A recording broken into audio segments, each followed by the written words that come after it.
Bem-vindo, Tarso. Está desligado o seu microfone. Desligado, Tarso. Está desligado o seu fone, Tarso. Perfeito, obrigado, vai. Estava ouvindo você sobre esse absurdo projeto de lei aprovado na calada da noite. Já posso adiantar a vocês que ele é totalmente inconstitucional, esse projeto. Esse projeto, se nós tivermos ainda o Supremo como guardião da Constituição, como tem se comportado ultimamente, ele será derrubado na quase totalidade. Porque a descrição que a Constituição do país faz do meio ambiente, os cuidados que se tem que ter com o meio ambiente, combinada com os direitos fundamentais, que é outorgado como direito subjetivo a todos os cidadãos do país, eles foram agredidos de maneira radical pela aprovação desse projeto. Então, qualquer cidadão do povo, qualquer entidade, qualquer instituição tem o direito de se apresentar publicamente, seja por uma ação popular ou por um remédio próprio perante o Supremo, para que esse projeto seja bloqueado pelo Supremo, seja declarada a sua inconstitucionalidade. Nós temos o direito, como cidadãos, a um ambiente sadio que nos permita a reprodução da nossa existência em condições mínimas de compatibilidade ambiental. Isto é uma moderna doutrina constitucional que já vem numa sucessão de geração de direitos da cidadania, que não pode ser abalada simplesmente por uma sacanagem legislativa como essa que foi feita na noite de ontem. Então, eu anuncio, né, em primeira mão aqui esta visão da questão da constitucionalidade desse projeto de lei, e vocês vão ver que isso aí vai ocorrer. Já me aconteceu em outras oportunidades vislumbrar, por exemplo, que o governo Bolsonaro iniciava a formatação de um estado de exceção aqui no Brasil, não declarado. Né? Naquela oportunidade tivemos uma polêmica muito grande no meio dos juristas, advogados, e alguns achavam que eu estava me excedendo no momento. Bem, a gente erra muito também, né? Mas às vezes acerta. E está aí o estado de exceção que nós estamos vivendo e que resulta em aprovação, num estado de fato paralelo, né, à aprovação de leis como essa que vocês estavam mencionando aí na conversa inicial. Para abrir a nossa conversa. Ótimo. Não, só nos resta agora recorrer ao Supremo, né? Porque provavelmente o Bolsonaro vai sancionar, né, uma lei como essa. Certamente. Será sancionada. Tarso, eu queria já começar pelo quente da história aqui, que é 55-32, 41-23. Nos teus melhores sonhos, você imaginava uma pesquisa Datafolha como essa? Que aí vamos dizer assim, aqui no Rio Grande do Sul tem um estilo de disputa, né, de corrida de cavalo, que é a cancha reta, né? A cancha reta é uma corrida simples, né, que você dá nas fazendas, que você dá nas pequenas cidades do interior do estado, onde dois cavaleiros, né, montados num animal especializado para a corrida de cancha reta, eles disputam, né, e a população fica na margem da cancha reta assistindo aquela corrida. A corrida política não é uma corrida de cancha reta. É uma corrida circular, complexa, que tem diversos e tortuosos caminhos. O que está acontecendo nesse momento? Aquele espírito fascistoide de rebelião contra o sistema que o Bolsonaro constituiu está se voltando contra ele agora, porque o espírito de revolta contra o sistema, quando ele é acompanhado da fome, quando ele é acompanhado da morte, quando ele é acompanhado da deserção social, ele pode mudar de sinal. E é o que está acontecendo hoje. Então, o Lula, neste momento, está sendo identificado por uma grande parte da população, que não o estava identificado assim, como um provável candidato antissistema, mas agora contra o sistema bolsonárico, né? Contra essa tragédia social e política que está aí. Então, pode ter havido, realmente, não digo nessa extensão, pode ser maior, pode ser menor, mas pode estar ocorrendo uma grande virada política no país. É o que aponta essa pesquisa da Datafolha. Legal. E, assim, eu estava lendo também aqui, a gente viu que os outros candidatos aí que eles falam, né, o centro, na verdade, da direita, né, que seriam os Ciro, Moro, todos caíram, né, nessa pesquisa. Imagina, o Ciro foi a 6%, o Moro também caiu. O Lula seria, e aí eu estava lendo também o Reinaldo Azevedo, dizendo que o Lula preencheria esse espaço de centro-direita, seria uma frente única, quase. Você acredita nisso, que o Lula vai tomar esse espaço, se aliando mais com até esse centro, para chegar em 2022 a se eleger? Bom, isso tem que fazer uma breve reflexão antes de responder essa pergunta, porque é aí que está toda a complexidade do processo político eleitoral no país, né? Nós desejávamos e desejamos que os partidos formem uma mesa política. Os partidos do campo da centro-esquerda, os partidos do campo da esquerda e, eventualmente, frações de partidos centristas que têm alguns contingentes internos que podem se apresentar, né, numa mesa desse tipo, mesmo o seu partido não querendo. Esta mesa, que foi o pleito que nós construímos naquele grande debate político que vocês acompanharam, né, que abriu com o Ciro Gomes, ela ainda não se realizou. Mas ela não se realizou na forma. Não se realizou na forma porque os partidos políticos eles estão vulnerabilizados para ter um comando de uma voz pública que enquadre os seus militantes, inclusive os seus dirigentes. O PT tem uma particularidade nisso, né? Que há uma identidade da voz pública do partido pela especial liderança e capacidade política que o Lula tem e pela sua forma, o seu estilo de comando político, que o Lula é sempre identificado com a voz pública do partido, né? Não adianta o Tarso Genro, quando era presidente do partido, falar que a sua fala seria sempre secundária em relação à fala do Lula como líder partidário.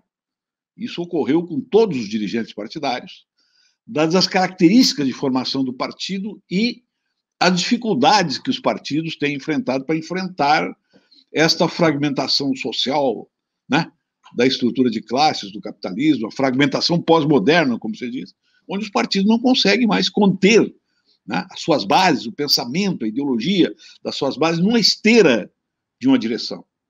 Então, a voz pública é sempre a voz do líder político, que sabe encarnar, né, a média política, ideológica e cultural daquele partido.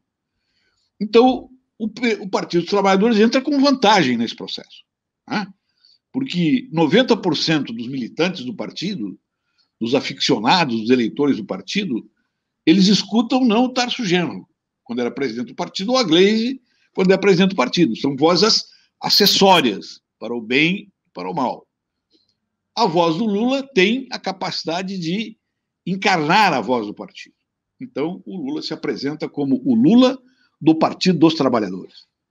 E assim estabelece rapidamente uma identidade com as suas bases. A existência dessa mesa política, ela deve ocorrer. Ela será uma mesa dos presidentes dos partidos, mas que vão ser resultado da voz pública das suas lideranças mais expressivas. Veja, por exemplo, você vai perguntar para o Lupe se o PDT vai para uma reunião da mesa partidária? Não. Você vai perguntar para o Ciro. O Lupe pode ter uma opinião, mas quem conversa, né, com a base social do PDT é o Ciro. Ah, todo mundo sabe disso. E isso não desmerece em nada nem o Lupe nem o Ciro.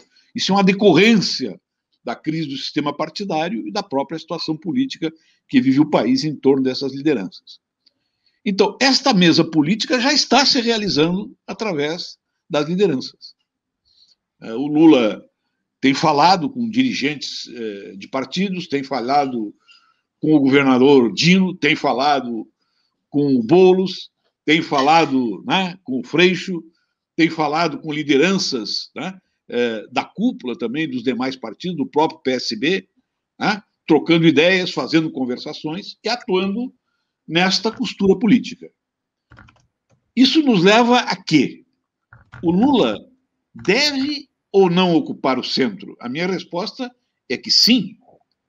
O Lula sempre foi um candidato da esquerda e da centro-esquerda, mas o Lula, pessoalmente, é um líder que se comporta no poder como um líder de centro, sem transitar para a direita e sem sucumbir à direita, que é a característica de um centro cuja inflexão não é uma inflexão tradicional, né, daquele centro anódino, daquele centro fisiológico que entra em processo de negociação aqui e ali e vai vendendo o seu espírito de acordo com o mercado da política. Então, o Lula deve ocupar o centro e deve ser um candidato que, independentemente da sua personalidade política, que é de conciliação, que é de composição, que é de concertação, ele vai ser um candidato à centro-esquerda, que vai conversar com o centro e vai trazê-lo para dar governabilidade ao próximo governo popular do país, se ele for eleito.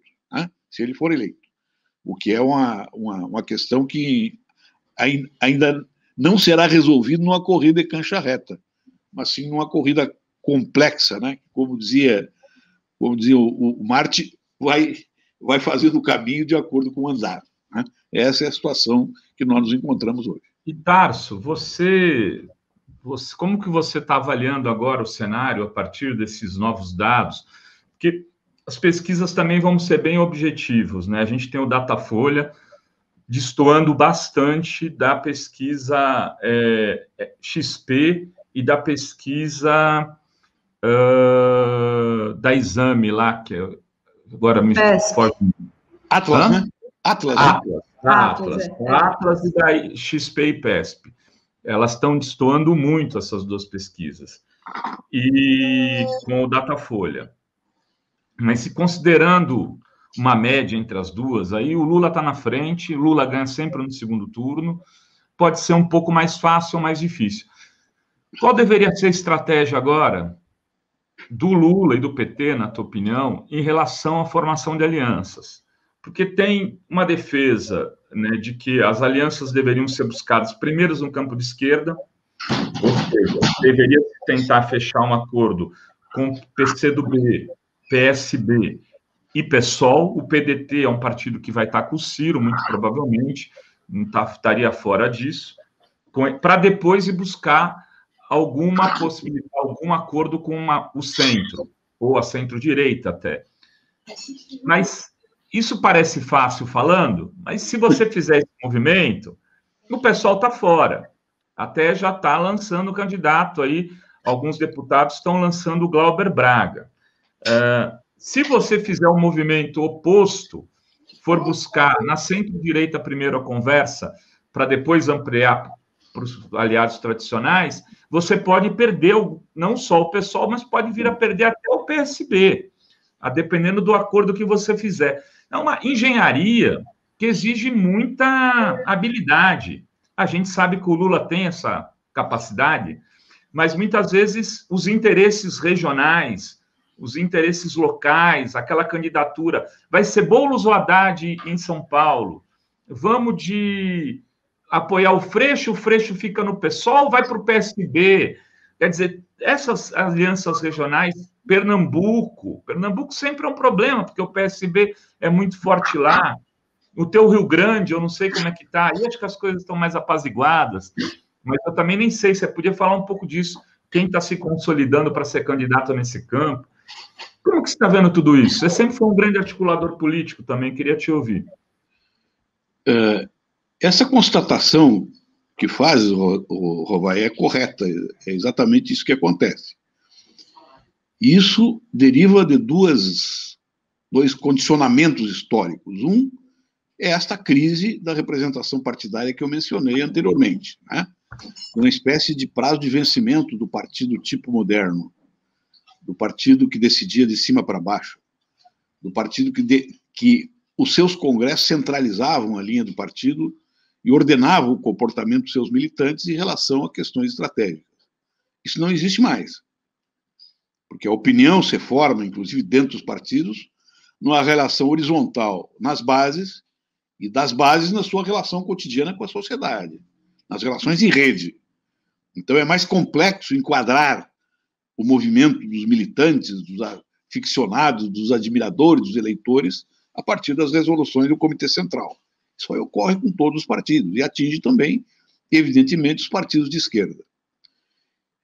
Eu acho que essa estratégia ela já está em andamento, de uma maneira cautelosa, de uma maneira tímida, mas já está em andamento com boa funcionalidade. Eu acho que ela é uma estratégia em dois tempos. Num primeiro tempo, é fazer com que os partidos estabeleçam, numa mesa de negociação formal ou informal, atos de solidariedade e de rebeldia contra o fascismo. Solidariedade na luta contra a pandemia, na defesa da vacinação, na crítica ideológica e de princípios ao negacionismo e na solidariedade concreta com os que têm fome, com os que foram, né, jogados para fora da sociedade formal de uma maneira brutal, intensa, por esse tipo de política homicida que o governo federal está desenvolvendo. Né? E que, inclusive, permitiu uma certa aliança, né, dos pequenos e microempresários com a direita, né, a partir dessa política de isolamento social e da necessidade de utilizar parcialmente, ainda que parcialmente, o lockdown, porque o governo tem remédio para isso, ele tem que financiar o fechamento das empresas. Ele não pode fechar as empresas, nenhum governo deveria poder fechar as empresas sem que o governo federal desse a ela uma ajuda concreta para ela sobreviver, pagar o salário dos seus funcionários e sobreviver como estão fazendo vários países europeus, como está fazendo o Biden hoje nos Estados Unidos. Né? Então, com isso aí ele cortejou aquela angústia, aquela alienação do pequeno proprietário e jogou eles contra o lockdown, contra o isolamento, como se isso aí fosse uma coisa que fosse resolver o problema, só vai agravar a situação econômica do país, como está agravando. Então, o primeiro tempo, o primeiro movimento é solidariedade, é luta contra a fome, né? É pressionar o governo judicialmente, numa movimentação social, por dentro do Congresso, para que ele ajude as empresas a se conterem, ajudem a não ocorrência das concentrações, ajudem a formatar uma ética, né, do isolamento social, onde as pessoas não se contaminem, porque aí vem a terceira onda também, né, que vai jogar novos problemas na sociedade brasileira. E um segundo movimento é um movimento que também já está sendo feito pelos candidatos separados das movimentações partidárias, né, institucionais, que ainda não estão conversando entre si numa aliança única, numa frente única no processo eleitoral. Tá? Então, isso já está ocorrendo. Eu acho que a grande novidade que tem nesse movimento é a contradição que o Ciro Gomes está vivendo. Né? Porque o Ciro se apressou muito na movimentação dele e estabeleceu uma estratégia de campanha que colocava o PT no mesmo nível de inimizade política com o Bolsonaro. Um negócio meio schmittiano, assim, né? De fazer a política do amigo e inimigo. Colocou o PT, né, num canto, como se o PT fosse um partido nocivo à sociedade brasileira, né, e identificou o PT com o bolsonarismo. Né? Então o Ciro jogou mal. Eu digo que ele saiu do prumo na luta política, que é, inclusive, incongruente com a própria proposta programática dele, com a própria história dele de líder político, né, progressista no Brasil. O que ocorreu em função desta movimentação do Ciro?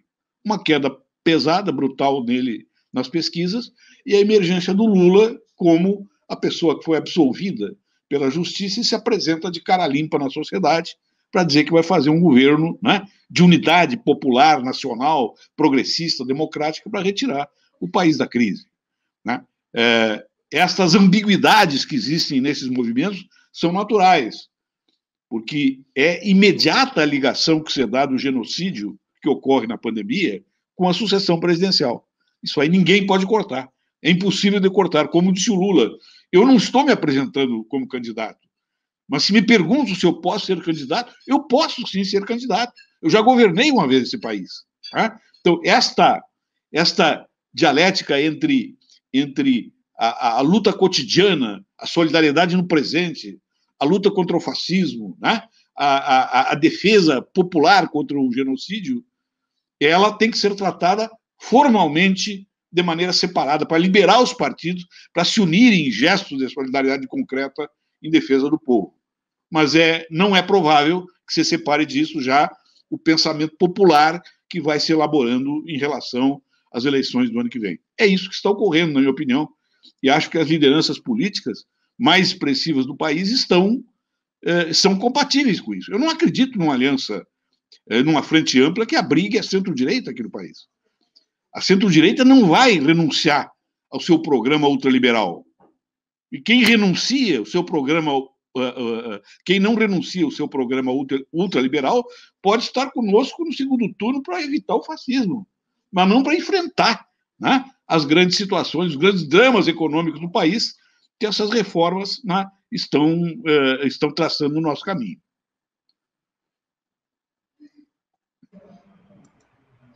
Você está sem áudio, Rovai. E em relação às alianças regionais, Tarso, como é que você tem visto? Como é que está, por exemplo, o teu caso aí, o teu país, Rio Grande? Meu país.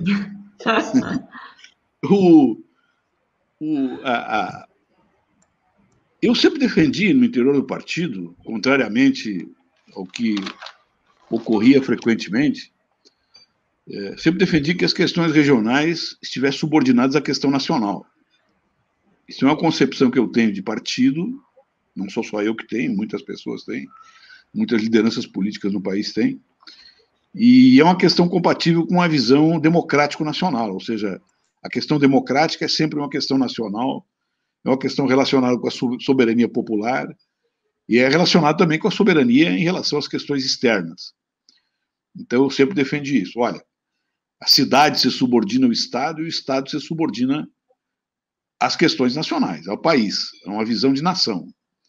É claro que isso não é sempre uma ligação automática. Tem que ter habilidade, tem que ter capacidade de convencimento e tem que ter uma consciência média no partido superior, né, que encare a questão dessa forma.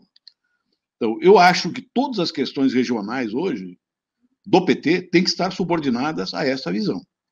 A eleição de um candidato de esquerda, de centro-esquerda, que abrigue um programa de centro-esquerda, que tenha capacidade de atrair o centro republicano democrático do país para ter uma coalizão política no primeiro turno que mostre força e capacidade de vencer.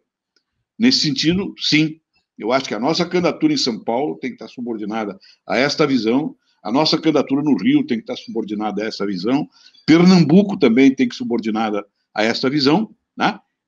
Independentemente de que isso aí fira determinados interesses regionais e fracionários dentro do partido. Né? Agora, por exemplo, nós temos uma polêmica no partido, que é uma polêmica absolutamente inédita. Né? Uma parte do partido está fazendo uma psicoterapia pública de angústia porque o Biden se apresentou como candidato social-democrata de esquerda, né? E que está apresentando um programa tão avançado que eu não sei nem se seria possível aplicar aqui no Brasil, né? Vencendo as eleições. Então, tem uma parte do partido que está fazendo isso, mas não esqueçam, o Biden é imperialista, os Estados Unidos é imperialista.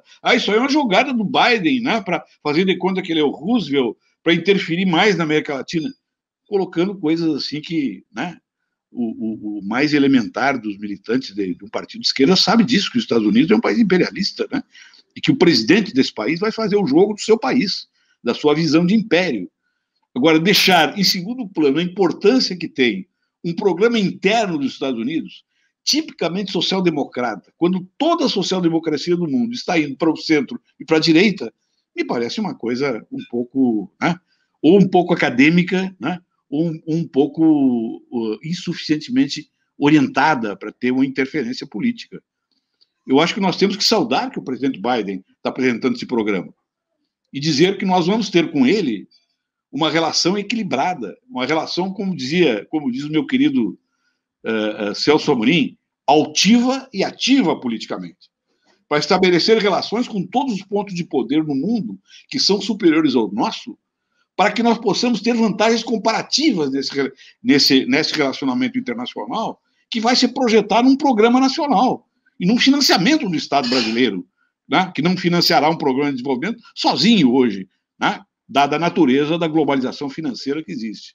Então, estas questões são questões que nós temos que saber integrar no nosso vocabulário político, na nossa visão política, e para verificar como isso soma nesta luta imediata. Derrotar, desmoralizar o fascismo, desmoralizar o seu líder, mostrar que ele é um genocida e assim acabar com essa fase brutal que passa a política e o Estado brasileiro nas mãos desses energúmenos que estão nos dirigindo.